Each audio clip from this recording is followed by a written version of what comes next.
Mariano Muniz presenta Mundo HR, el ecosistema que impulsa el futuro de los recursos humanos en Latinoamérica, el canal más visto de recursos humanos en Latinoamérica. Esto es Mundo HR. Hoy hablaremos con Hernán Balcarce, VP HR North Latam Danone. Estaremos conversando sobre cultura, liderazgo y propósito. Presentan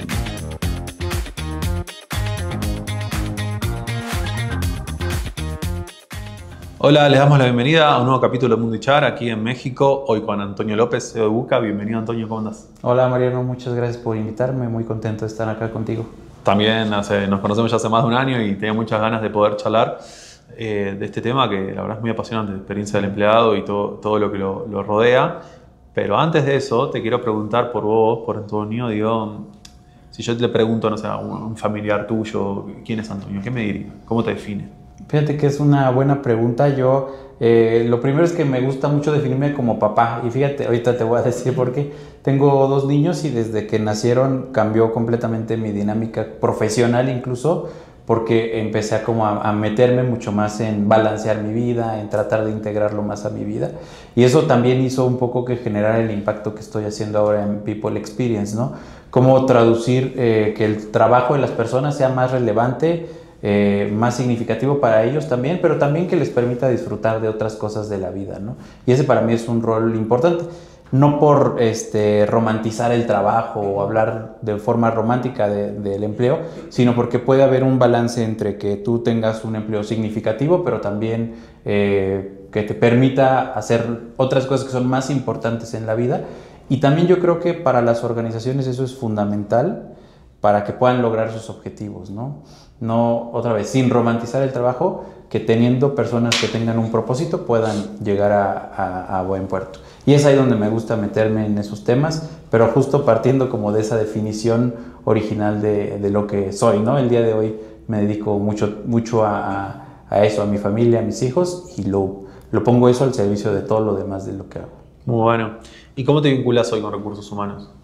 Pues mira, soy consultor de recursos humanos.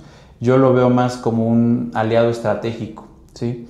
Me interesa muchísimo que las áreas de recursos humanos transiten y dejen de verse como operadoras de procesos burocráticos o administrativos a cada vez más áreas que agregan valor al negocio. Y es ahí donde entro yo, en tratar de ayudarles a diagnosticar problemas, definir una estrategia y tratar también de ayudarles a implementarla a través de la consultoría que nosotros hacemos, que se enfoca principalmente en People Experience o Employee Experience, ¿no? Que es este análisis e identificación e implementación de iniciativas que tocan toda la vida del colaborador a lo largo de su ciclo de vida, ¿no? Y Buca, ¿cómo definirías el propósito de Buca? Es una muy buena pregunta. Buca, lo que tratamos de hacer es existimos para que las organizaciones sean cada vez más ágiles, innovadoras y profundamente centradas en las personas. Esos tres elementos son los que marcan el día de hoy los negocios, ¿no? La agilidad, la innovación son lo que hace que tu empresa persista en el mercado, que cada vez atraiga mejores y mayores clientes, que se vuelva más rentable. Pero eso no lo puedes hacer a cualquier costo. Lo tienes que hacer con una cultura centrada en las personas, sí en tu cliente, es decir, en las personas quienes te compran tus bienes y servicios, pero también hacia el interior. Y para eso existe Buca, para ayudarles a las organizaciones a que se conviertan en eso. Decimos mucho en nuestros talleres y en nuestras intervenciones, keep work human, que el trabajo sea cada vez más humano y menos deshumanizante. Muchas veces el trabajo en nuestros países suele ser visto como algo, como un lastre, como una carga, como algo que se nos impone por un sueldo, pero también puede ser algo mucho más significativo. Y yo creo que ahí es donde está muy orientada la misión de Buca, de la compañía. Muy bueno. Y si yo estoy en una compañía y quiero empezar de cero una estrategia de People Experience, ¿qué me recomendás? ¿Cómo arranco? Fíjate que esa es una gran pregunta, Mariano. Pareciera que el modelo de People Experience podría ser una aspiración en sí mismo, o sea, hagamos People Experience porque o está de moda o es bueno, ¿no? Sin embargo, Todos lo hacen. Todos lo quieren hacer o todos aspiran a ello, ¿no? Sin embargo, algo de lo que yo me he dado cuenta en estos años es la mejor manera de implementar una estrategia People Experience es empezar por entender cuál es el desafío que enfrenta tu organización. People Experience no es solo las actividades o los viernes libres, ¿no? Las dinámicas con cerveza, ¿no? Sino, sobre todo, te debe ayudar a responder a desafíos cruciales de negocio. Estás teniendo alta rotación, estás teniendo baja productividad en tus equipos, estás teniendo insatisfacción de clientes, estás teniendo dinámicas nocivas al interior de tu organización, los líderes están completamente quemados, los colaboradores están insatisfechos y todos esos puntos de fricción se traducen, en primer lugar, y por eso respondo así a tu pregunta, a un dolor que le duele al bolsillo del empresario, ¿no? Si estás teniendo alta rotación, pues tus costos de recursos humanos van a incrementarse. Si estás teniendo insatisfacción de clientes por un mal servicio de tus colaboradores hacia los clientes, pues los clientes van a dejar de comprarte o van a manifestar esa inconformidad de distintas maneras. Si tienes baja productividad, pues tus costos operativos se incrementan. Entonces, en primer lugar ¿cuál es el dolor que tiene tu organización? Porque seguramente yo defino siempre a una empresa como un grupo de personas enfocadas a algo en particular. Entonces, si tienes un problema de negocio, seguramente es un problema que se podrá traducir hacia las personas. Entonces, primero es eso. Y una vez que lo tienes identificado, nosotros llevamos a cabo una metodología y un modelo muy robusto que se llama People Experience as a Product, de lo que te platicaré en un momento más. Pero justamente a partir de la definición de un gran desafío de negocios, empieza no a querer resolver un problema, sino a profundizar en el entendimiento de la necesidad. Y eso lo hacemos a través de investigación, de research, ¿no? ¿Quiénes son tus colaboradores? ¿Cómo son, digamos, a nivel de comportamiento, ¿no? No solamente demográficamente, sino a nivel de comportamiento, de motivaciones, de frustraciones, etc. ¿Cuál es el recorrido que ellos tienen en tu organización y dónde hay puntos de fricción que pueden estar impactando en esa experiencia? Y después, solo después, generas como un catálogo de desafíos o un listado de desafíos. Y eso se convierte en tu mapa operativo, ¿no? Es ahí donde empieza como tal ya de manera un poco más concreta la estrategia de People Experience, cuando ya definiste las cosas que tienes que crear hacia el futuro. Y ya en adelante, ahora sí, te enfocas en ir atacando cada uno de esos puntos de dolor a través de proyectos específicos. Prácticamente te estoy acabando de contar el modelo y el modelo no termina, es un ciclo sin fin, pero lo interesante del modelo es implementarlo. Claro, pues siempre puedes trabajar distintas aristas de la organización, distintos puntos de dolor. Sí, prácticamente todos los puntos de dolor los puedes ver con este modelo. Te digo que en el mundo se le conoce cada vez más como People Experience as a Product, porque implica, y ahora que estamos en una empresa de tecnología, implica que tú veas al trabajo, ¿no?, como algo que tus colaboradores se suscriben cada cierto tiempo, ¿no? O sea, tú como empleado pues estás suscrito y pagas una suscripción entre comillas y la renuevas cada mes, así como renuevas tu suscripción de música o de streaming o de lo que sea. ¿Por qué la renuevas esas suscripciones de productos, digamos? Pues porque te gusta, por el contenido, por la interacción.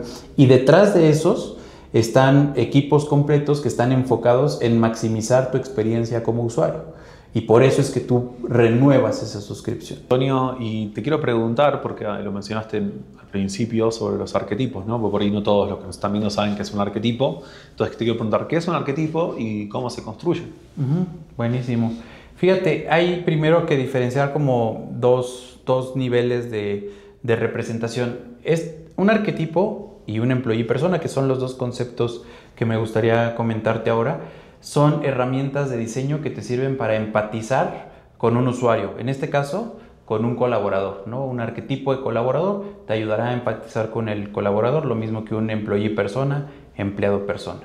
Primero, si bien ambos sirven el mismo propósito, son distintos. Mientras un employee persona es una representación muy detallada de un grupo de colaboradores o un universo muy específico, pero vas a un detalle más de conductas, motivaciones, objetivos y también un perfil sociodemográfico.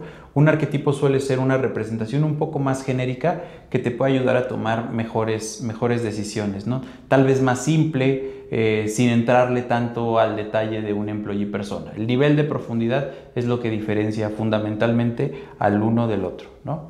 Ahora, ¿cómo se construyen? Normalmente el proceso que nosotros seguimos es primero hacer un análisis muy profundo, es decir, construir employee personas, ¿no? Un employee persona tienes que identificar sí el aspecto sociodemográfico, segmentar muy bien a tu población para a partir de ahí definir cuáles son los atributos mínimos de ese grupo de poblaciones. Son nombres, de qué rangos de edad, a qué se dedican, dónde viven, en qué etapas de vida se encuentran, y a partir de esa identificación sociodemográfica empezar a profundizar en el entendimiento de sus comportamientos, objetivos, frustraciones, motivaciones, expectativas, etcétera, ¿no? Ese es como que el formato, digamos, ¿no? Ahora, ¿cómo se construye? Pues tienes que hacerlo con distintas fuentes de información, de investigación, ¿no?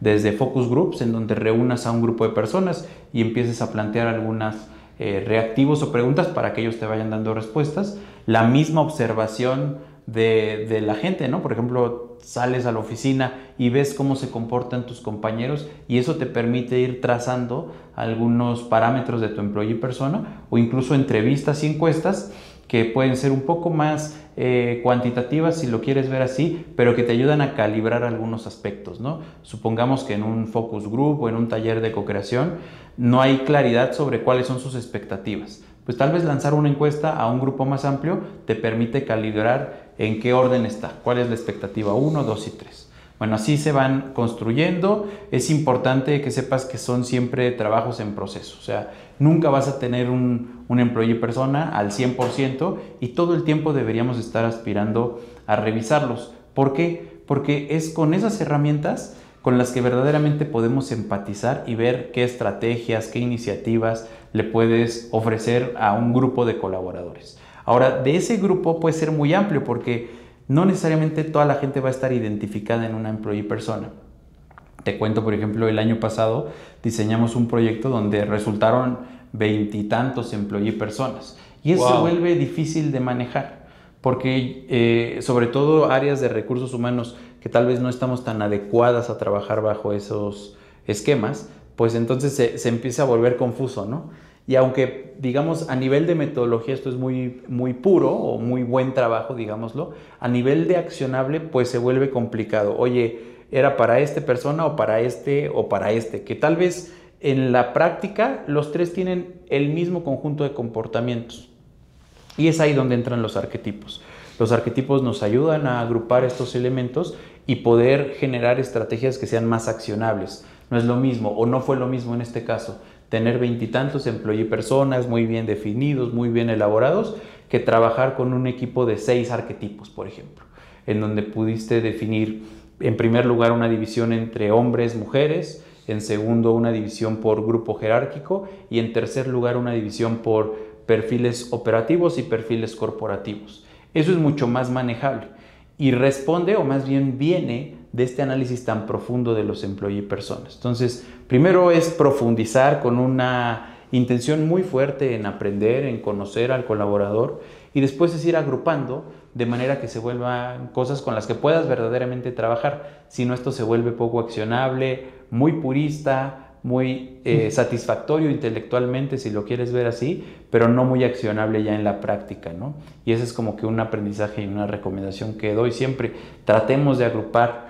Lo más importante es siempre tener al colaborador en la mente cuando se diseña alguna estrategia de experiencia. Muy bueno y un desafío. Sí, es un desafío muy importante y me imagino que ese desafío implica mucho trabajo también con los líderes de las organizaciones. Sí. ¿Cómo lo llevan adelante? Y es todo un tema. Yo cuando hablamos de líderes, te lo quiero plantear en dos perspectivas.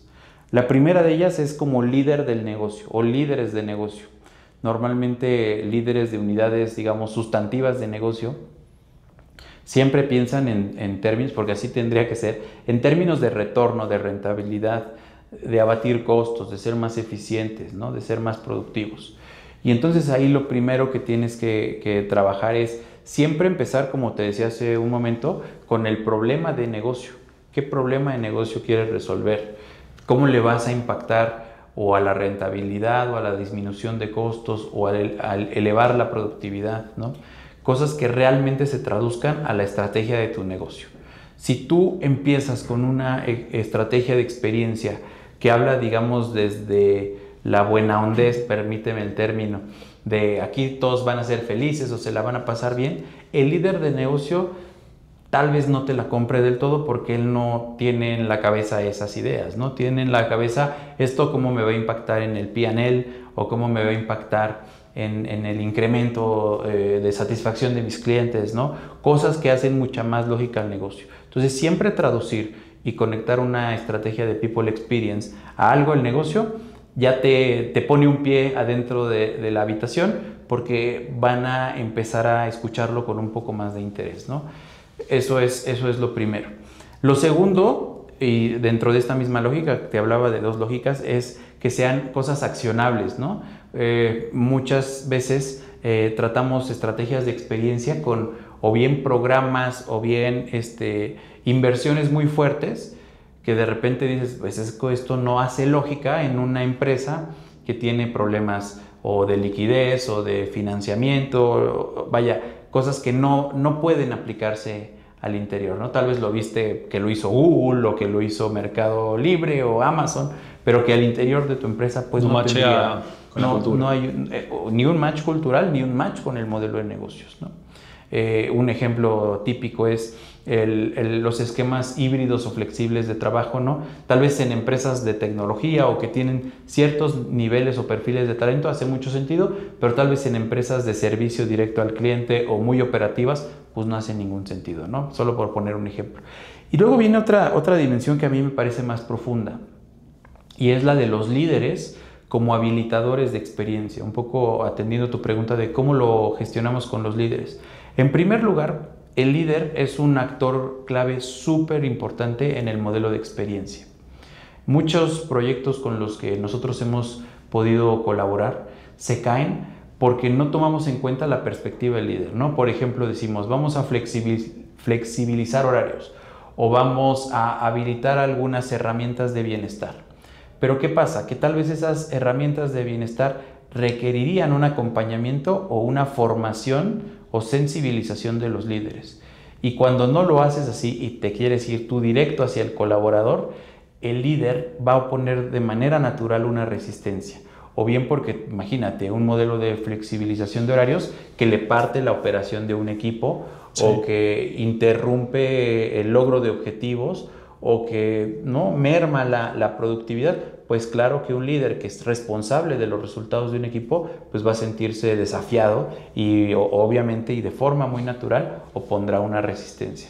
Pero luego viene el segundo nivel de este tema y es otra vez volviéndonos a las cosas factibles. ¿Qué tal que tú impones algo para lo cual tu líder no está capacitado, no cuenta con herramientas? Y es ahí donde para mí lo más importante dentro del modelo de experiencia es no solo diseñar la experiencia del colaborador operativo o en general de tus grupos de interés, sino también ser muy intencional en cómo vas diseñando la experiencia del líder, ¿no? En muchas organizaciones, y aquí podríamos pasarnos horas hablando, un colaborador, colaboradora que asume una posición de liderazgo es porque es muy buena haciendo lo que hace y el siguiente escalón natural es hacerla líder, ¿no? Pero ello implica también una serie de habilidades que hay que desarrollar. Exacto. Y entonces hay que trazar muy bien cómo quieres que se conviertan en líderes. Cuál es el camino, no solamente a través de planes de desarrollo, ¿no? Que el plan de desarrollo, otra vez, responde a un diseño organizacional. Y esto es, bueno, ¿cómo es esa experiencia? ¿Qué tiene que pasar? No solo para que me vuelva líder o me promuevan a una posición de liderazgo, sino para que yo asuma con cada vez mayor calidad, llamémoslo así, mi rol como líder. Y eso también impacta en cómo yo habilito a mis equipos a que vivan una buena experiencia. Y ese es un tema súper apasionante y muy profundo. Y al líder le tienes que vender ese tema también, esa experiencia de liderazgo, que obviamente con este mismo modelo de People Experience as a Product se puede hacer. O sea, diseñas el arquetipo del líder, sus desafíos en el recorrido de los líderes, y a partir de ahí vas generando iniciativas que mejoren esa experiencia de liderazgo. Y eso tiene mucho impacto en la organización, porque mientras, por ejemplo, un contribuidor individual pues puede tener un impacto de pequeño a mediano en los resultados del negocio, cuando tú habilitas bien a un líder, pues es el líder con una buena experiencia, bien habilitado, con buenos skills, con un buen recorrido como líder y que tiene buenos esquemas de desarrollo, solo por ponerte unos ejemplos, tiene un impacto mayúsculo porque no solo le impacta a él, sino impacta también a su equipo, ¿no? Y esa es una gran área de oportunidad de las organizaciones. Me encantó tener tu propio arquetipo de líder. Líder, sí. Y te quiero preguntar también, porque me parece algo clave, sobre todo para los profesionales de HR a la hora de sustentar estas apuestas o estos proyectos, ¿cómo se mide, ¿no?, un proyecto de People Experience? Es una gran pregunta. Yo siempre hablo de distintos niveles de medición. En el modelo de experiencia tradicional, siempre hablamos de un modelo de reacción o de satisfacción, ¿no? Un indicador por excelencia en ese nivel es el ENPS, que es Employee Net Promoter Score, que te ayuda a evaluar qué tan recomendable es tu empresa como lugar para trabajar. Y en ese mismo mundo, digamos, de indicadores... Para no perderte pues ninguna entrevista, no olvides suscribirte al canal. Y si querés proponernos una temática o entrevistado, déjalo en los comentarios. Además, en mundohrweb.com podés encontrar notas de expertos, fue positiva, fue neutra, fue negativa, y un inventario cómo va completo siendo de las experiencia. mejores herramientas de HR que recomendamos. O sea, tú sales, así como El canal más visto de recursos humanos en y evalúas el Latinoamérica. servicio, o como te Esto bajas de un es Uber y Mundo evalúas el servicio, HR. lo mismo pasa, ¿no? O sea, evalúas simplemente qué tan satisfecho, contento estás con ese servicio y qué tanto recomiendas tu lugar para trabajar. Pero luego hay otros indicadores muy, muy buenos y muy confiables que te ayudan a evaluar, en primer lugar, cómo tus estrategias de People Experience tienen un impacto directo en un indicador de negocio. Pensemos en rotación, ¿no? La rotación es un indicador muy bueno para evaluar la efectividad de las estrategias de People Experience, porque normalmente una estrategia holística de experiencia puede obedecer a un tema de rotación, ¿no? Entonces, si tu estrategia le está pegando a disminuir la rotación indeseada, entonces puede ser un buen indicador, ¿no? Siempre vincularlo con un resultado inmediato. Entonces, si te fijas, no es, en primer lugar, la reacción o la percepción de la experiencia, pero en segundo lugar, el impacto inmediato que puede tener sobre el resultado que estás esperando, o bien disminuir la rotación, abatir los costos, mejorar la productividad. Estos elementos que ya te he dicho, para los cuales una buena estrategia de People Experience debería apuntar a esos. Y después viene un tercer nivel que es para mí el más importante, el más sofisticado, pero es donde realmente capitalizas el valor de People Experience. Y es el impacto que pueden tener estas estrategias, por ejemplo, en incrementar el revenue por empleado, que es un gran indicador, ¿no? O sea, toda buena área de recursos humanos debería estar evaluando cuál es el revenue por empleado, ¿no? Cuánta contribución te está dando un promedio, digamos, aunque no sean empleados que peguen directamente a ese renglón del estado de resultados, pero que sí que le estén... estar monitoreándolo y ver cómo se va comportando a lo largo del tiempo. El profit por empleado también es fundamental. Y en un híbrido entre el segundo y el tercer nivel del que te hablo, uno de los principales indicadores que a mí me gusta es la calidad de la contratación, quality of hire. Y esto tiene también que ver tal vez con el temas de marca empleadora, no me voy a meter mucho en el tema, pero cuando tú evalúas la calidad de una contratación, o ya sea por la productividad o el tiempo que tarda una persona en ser productiva, o bien por la disminución de la rotación, o bien por el resultado, puedes evaluar qué tan buena fue una contratación. Y eso normalmente también es resultado de una muy buena estrategia de atracción de talento, pero también de una buena estrategia de experiencia.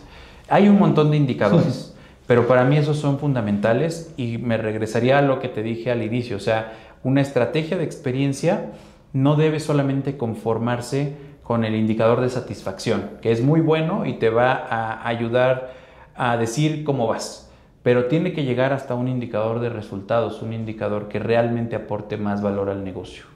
Muy bueno, sí, además para sostener los esfuerzos, ¿no? en esa temática, para que el liderazgo lo pueda ver. Sí. Bueno, estamos llegando al final de la entrevista y como siempre pedimos recomendaciones de libros. No sé si querés recomendarnos algún libro o alguna serie, algo que hayas visto, lo que quieras.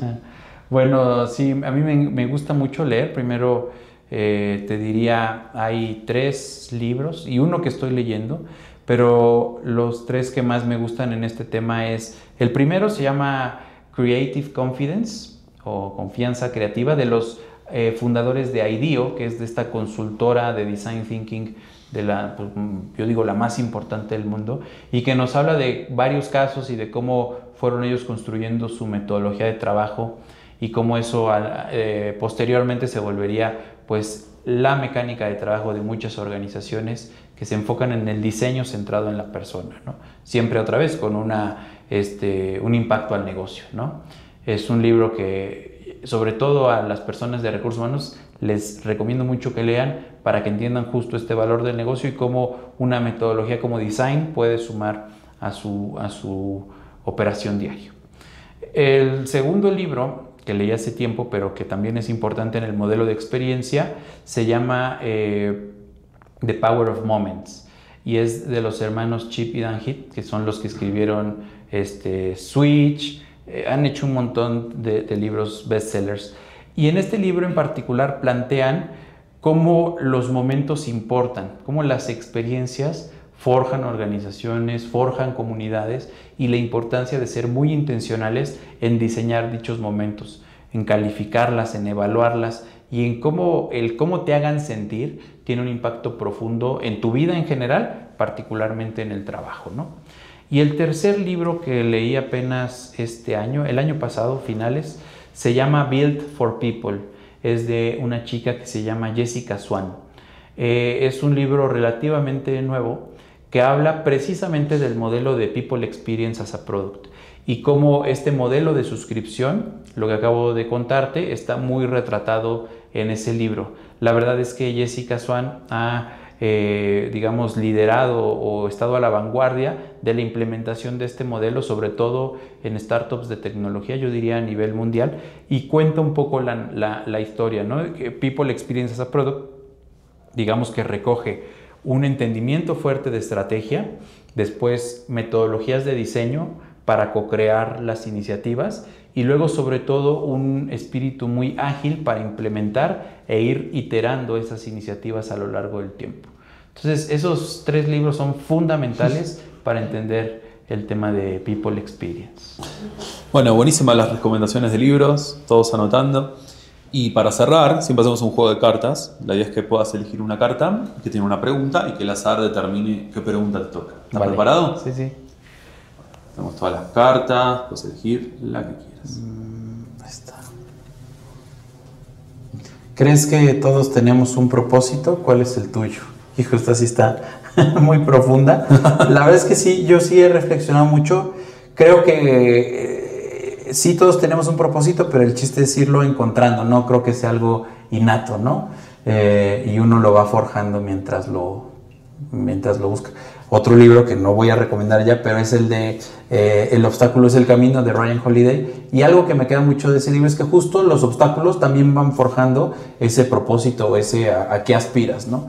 Y en mi caso, como empezó esta conversación, yo aspiro, o mi propósito es contribuir a que el trabajo sea mucho más significativo y experiencial. Y hacerlo, pues sí, con técnica, con metodología, pero también con mucha pasión y sobre todo también con una alineación entre el interés personal y genuino que pueden tener las personas por trabajar y también el interés y aspiraciones de las compañías, ¿no? No creo que deberían estar peleados esos dos intereses y alinearlos, creo que ese podría ser una muy buena definición de mi propósito. Muy bueno, Antonio. Bueno, llegamos al final del capítulo. Espero que la hayas pasado bien, te hayas sentido cómodo. Gracias por estar acá. Y gracias a quienes nos están viendo. No